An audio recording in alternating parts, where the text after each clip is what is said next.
1/2 kilo குர்ஜெட் அரிசி சேர்த்துருக்கேன். 1/4 teaspoon மஞ்சள் பொடி சேர்த்துருக்கேன். 1 டீஸ்பூன் குழம்பு மிளகாய் தூள், 1/2 டீஸ்பூன் கொத்தமல்லி தூள், ஒரு சின்ன சைஸ் தக்காளி கட் பண்ணி சேர்த்துருக்கேன்.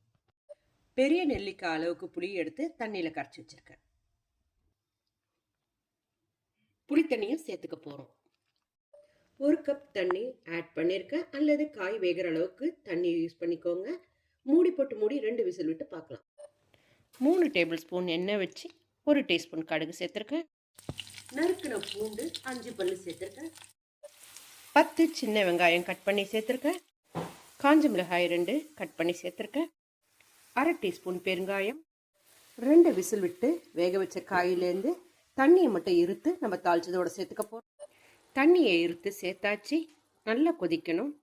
இந்த அளவுக்கு காயை உப்பு சேர்த்து மசிச்சுக்கோங்க.